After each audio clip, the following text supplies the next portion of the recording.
Assalamu alaikum dear students, I am Anjum Shafiq, your biology teacher for grade 11, and today I am going to discuss digestion in small intestine.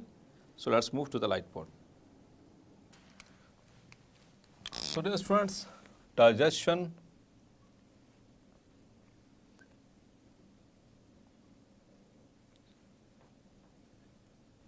in small intestine.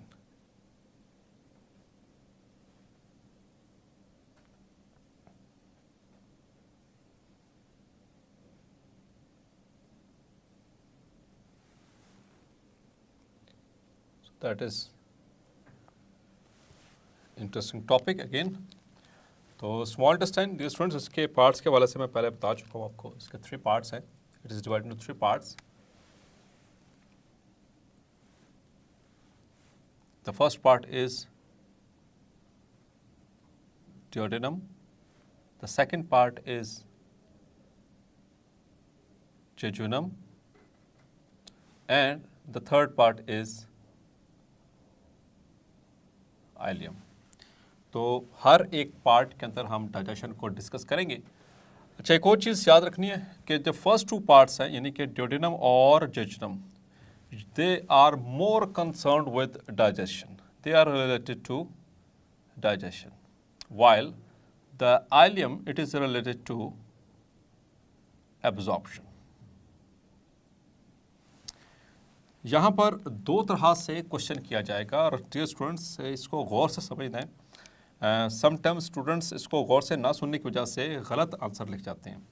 अगर आपसे पूछा जाएगा digestion in small intestine, तो duodenum और jejunum तक जो मैं पढ़ाऊँगा वो आपने उसके अंदर मेंशन करना है. अगर आपसे पूछा जाए explain absorption in small intestine, वो एक अलग से क्वेश्चन है, उसमें हम आइलियम के हवाले से डिस्कस करेंगे. That is something else. Clear? तो इन दोनों चीज़ों को अपने डिफ्रेंशिएट रखना है. नाउ तो पहला पोर्शन स्टार्ट करते हैं, that is digestion in duodenum.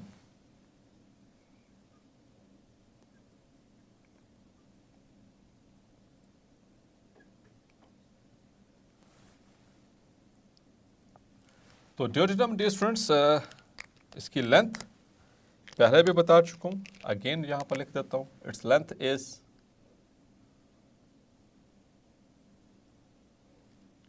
20 to 25 centimeters or 10 inches approximately in an adult, एक नॉर्मल एडल्ट के अंदर. क्लियर? तो यहाँ पर किस तरह से ये सारा प्रोसेस होने वाला है.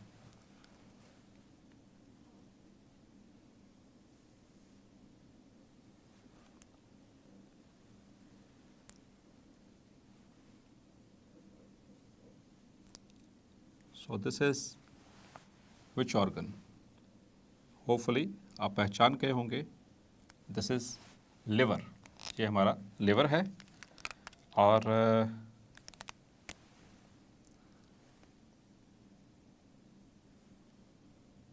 over here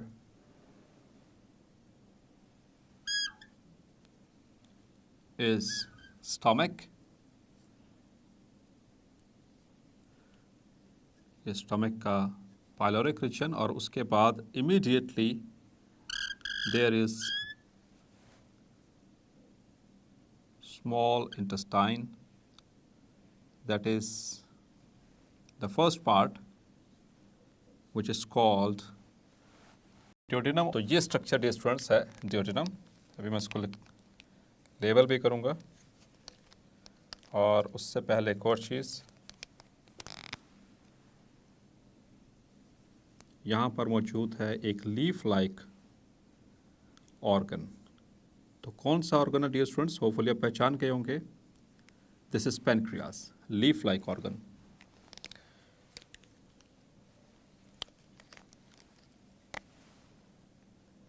this is liver and stomach, और ये लेफ्ट लोब है. This is the right lobe. 2 major बड़े बड़े लोब्स हैं और ज़्यादा बड़ा जो होता है वो राइट साइड वाला होता है. दिस इज पेनक्रियास उर्दू में इसको लबलबा कहते हैं, ठीक है। लिवर को उर्दू में हम जिगर कहते हैं, स्टमक को हम मैदा कहते हैं, मैदा, क्लियर। और यहाँ पर ये मौजूद है duodenum, the first part of the small intestine, duodenum. तो ये बस यही स्ट्रक्चर है इसका, ड्यूडेनम का। यहाँ पर एक अहम चीज़ और,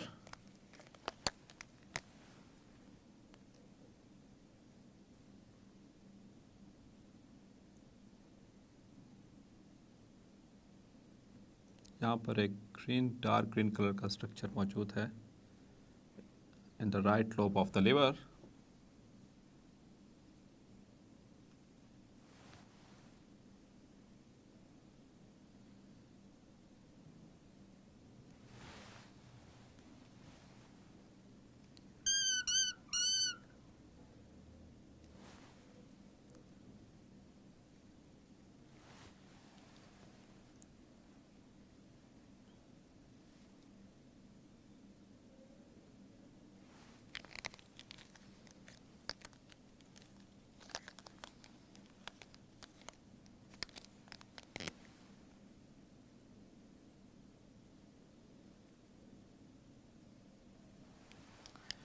Now I'm going to label them. This is gallbladder,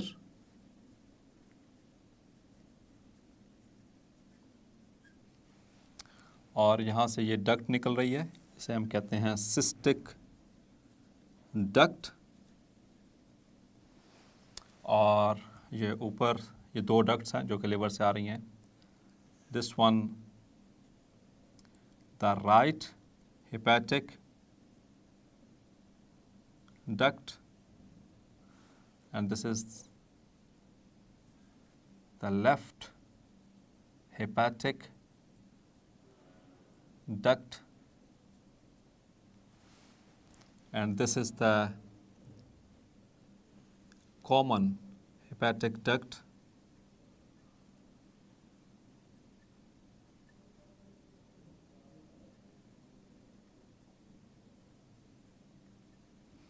और सिस्टिक डक्ट और कॉमन हेपेटिक डक्ट के मिल के ये एक डक्ट बनाती हैं। This one is called as common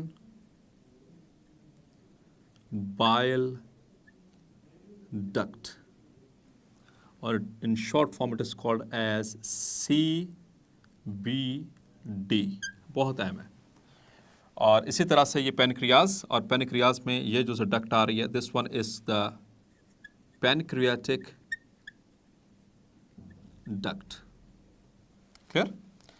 और यहाँ पर ये दोनों मिल जाती हैं, ये देख सकते हैं आप, यहाँ पर ये पेनक्रियाटिक डक्ट और इधर से कॉमन बाइल डक्ट, ये दोनों मिल जाती हैं, and they form a structure, a duct like structure called ampulla of waiter. और एम्पुला ऑफ वेटर के बिल्कुल आगे यहाँ पर मौजूद है एक रिंग सा मौजूद है, ये वाला। This is the sphincter of Oddi, जिसकी मैं शुरू में एनाटॉमी के हवाले से भी बात कर चुका हूँ। स्फिंक्टर, जब मैंने स्फिंक्टर्स को डिस्कस किया था, तो ये स्फिंक्टर ऑफ ओडाई है। अब डियर स्टूडेंट्स, ये अगर आपको ये स्ट्रक्चर समझ आ गया है, तो अब होपफुली ड्यूडेनम के अंदर हम डाइजेशन को इजीली समझ सकेंगे, clear. So what happens in duodenum, तो यहाँ से ये एसिडिक काइम बन रहा है।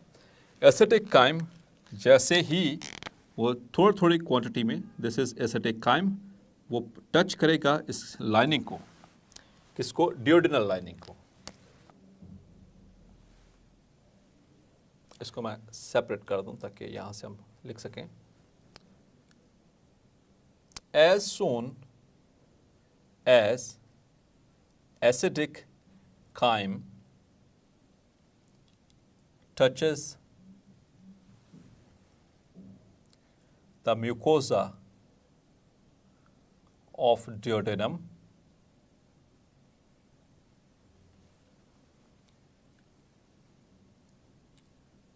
it starts secretion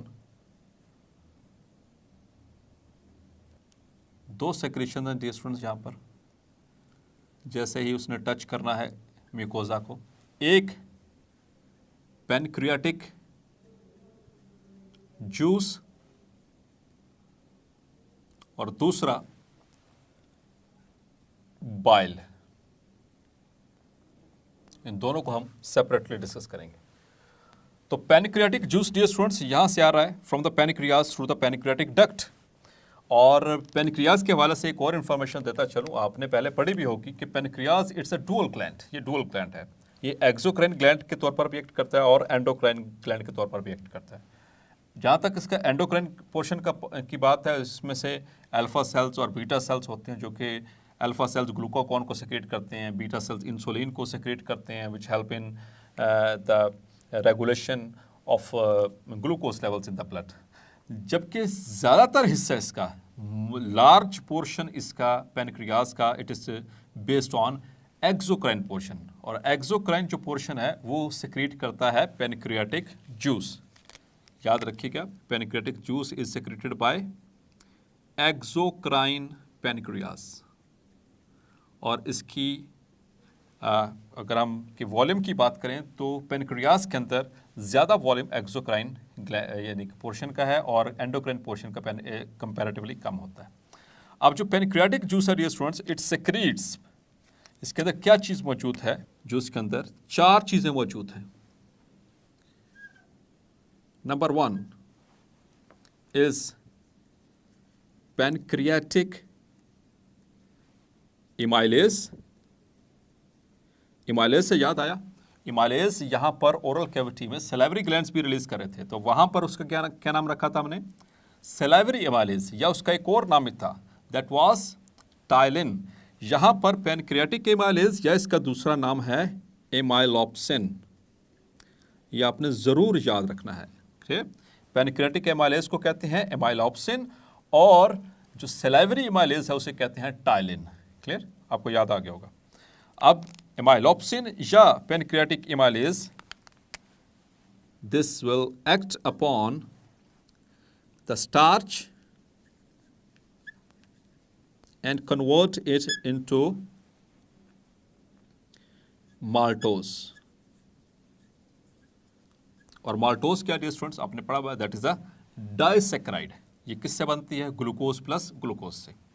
इसी तरह से सेकंड सेक्रेशन, दूसरा जो कंपोनेंट है पैनक्रियाटिक जूस का, दैट इज लाइपेज। लाइपेज एक तो अहम चीज याद रखनी है dear student, that is water soluble. It is water soluble enzyme. याद रखना है लाइपेज, यानी लिपिड्स को इसने डाइजेस्ट करना है, लेकिन ये इटसेल्फ ये वाटर सॉल्युबल है। ये एंटी टेस्ट पॉइंट ऑफ व्यू से अपने बात याद रखनी है, that lipase is water soluble enzyme. तो lipase it will act upon lipids, जो खाने के अंदर आपने चर्बी खाई थी, लिपिड्स खाए थे, उसके ऊपर ये एक्ट करेगा और उसको कन्वर्ट करेगा। लिपिड्स किससे बनते हैं? दो मेन चीज़ों से। Number 1 is glycerol and number 2 are the fatty acids. Chapter number 2 आपको याद आ गया होगा, तो वहाँ पर हमने इसको डिस्कस किया था डिटेल के अंदर लिपिड्स के वाले से। तीसरी जो चीज़ है इस पैनक्रियाटिक जूस के अंदर dear students, that is trypsinogen.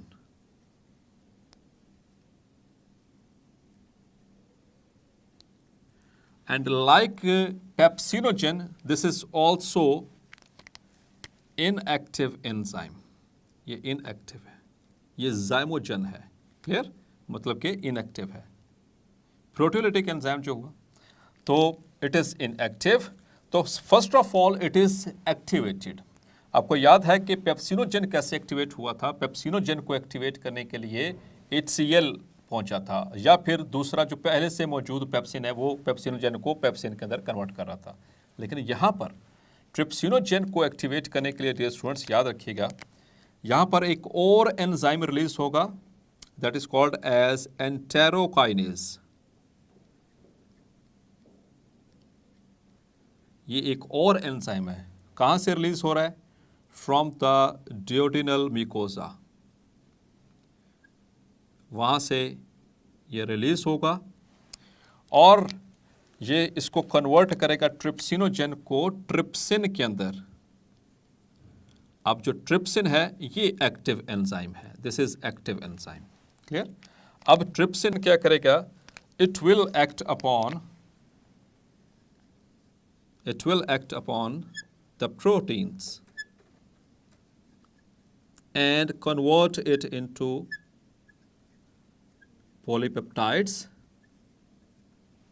and peptones।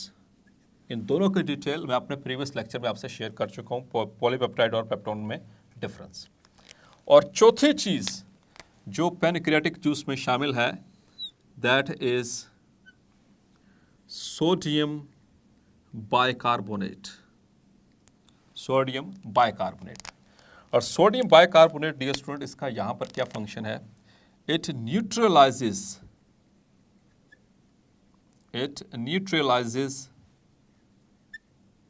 The acidity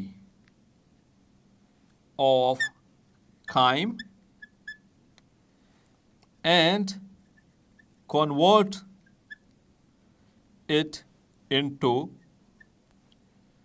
a whitish semi-solid liquid called Kyle, CHYLE, Kyle. तो काइम और काइल में डिफरेंस आपने याद रखना है। काइम एसिडिक है और वो कहाँ पर बन रहा है? By the mixing of food, water, enzymes with in the stomach के अंदर वो एसिडिक मीडियम के अंदर बन रहा है। जबकि काइल क्या है? जब काइम को न्यूट्रलाइज कर दिया जाएगा with the help of sodium bicarbonate और उसकी न्यूट्रलाइजेशन के बाद एक वाइटिश कलर का एक लिक्विड जो बन जाएगा, वही मिक्सचर जिसके अंदर फूड थोड़ा बहुत पार्शली डाइजेस्टेड ये फूड मौजूद है, that will be called as chyle. ठीक है, ये वाला वर्ड डियर स्टूडेंट्स है, it is present at the end of our book, वो जो ग्लॉसरी है वहाँ पर ये मौजूद है, काइल। क्लियर? तो इस तरह से पैनक्रियाटिक जूस जो है वो अपना काम दिखाएगा। दूसरी जो सेक्रीशन यहाँ से आएगी जैसे ही एसिडिक काइम टच करेगा ड्यूओडेनम को, दैट इज बाइल। अब बाइल क्या चीज़ है dear students? Bile, it is a greenish watery fluid containing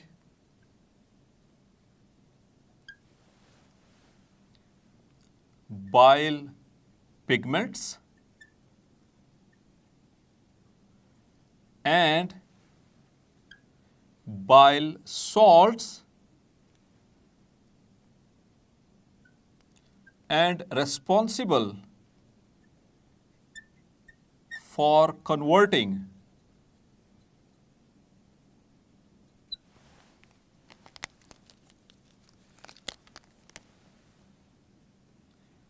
large fat particles into small fat globules, and this process is called, yes my dear students, क्या कहते हैं इस process को? कि बड़े फैट पार्टिकल्स को या बड़े बड़े जो पीस होते हैं जो आपने खाए थे उनको छोटे फैट ग्लोब्यूल्स में, छोटे पीसेस में कन्वर्ट कर दिया जाए। किसकी मदद से? बाइल सॉल्ट्स की मदद से। This process is called as emulsification. The conversion of large fat particles into small fat globules by the help of bile salts is called as emulsification. Clear? अच्छा डियर स्टूडेंट्स, यहाँ से देखिएगा तो यहाँ से ये गॉल ब्लैडर के अंदर मौजूद है बाइल। याद रखना है बाइल सेक्रेट कहाँ से होती है? बाइल के हवाले से, bile is secreted by liver and stored in gall bladder, ठीक है, गॉल ब्लैडर के अंदर स्टोर होगी और जैसे ही एसिटिक काइम टच करेगा तो बाइल यहाँ से मूव करती हुई पहले सिस्टिक डक्ट से होते हुए कॉमन बाइल डक्ट और कॉमन बाइल डक्ट से वो एम्पुल ऑफ वेटर, और एम्पुल ऑफ वेटर के आगे स्फिंक्टर ऑफ ओडाई है जो कि इनकी सेक्रेशंस को कंट्रोल कर रहा होता है। तो फिर यहाँ से ये बाइल यहाँ पहुँच जाएगी, ठीक है। और इसी तरह से पैनक्रियाटिक डक्ट से ये पैनक्रियाटिक जूस भी यहाँ पर जो है वो रिलीज़ कर दिया जाएगा। अब डियर स्टूडेंट्स, एक और चीज़ याद रखनी है कि बाइल जो है हमने बात की, ये ग्रीनिश है, it is greenish watery fluid. ये ग्रीनिश किस वजह से है? Due to bile pigments. और वो बाइल पिगमेंट्स कहाँ से बन रही हैं? By the breakdown of haemoglobin. तो हीमोग्लोबिन की जो डिग्रेडेशन होती है वो लिवर के अंदर हो रही होती है। तो उस दौरान जो ही उसमें मुख्तलिफ तरह के स्टेप्स से, ये सेकेंड ईयर में आप डिटेल से पढ़ेंगे और मेडिकल कॉलेज में इंशाल्लाह इसकी डिटेल्स आएंगी कि जो डिग्रेडेशन ऑफ हीमोग्लोबिन वो उसमें ये ग्रीन कलर की पिगमेंट्स बन रही होती हैं। तो इस वजह से इस बाइल का कलर जो है वो ग्रीन होता है। सो डियर स्टूडेंट्स, होपफुली आज का लेक्चर आपको क्लैरिफाई हो गया होगा। मिलते हैं नेक्स्ट लेक्चर में और डाइजेशन इन स्मॉल इंटेस्टाइन को कंप्लीट करेंगे। तब तक अपना ख्याल रखिएगा। अल्लाह हाफिज़।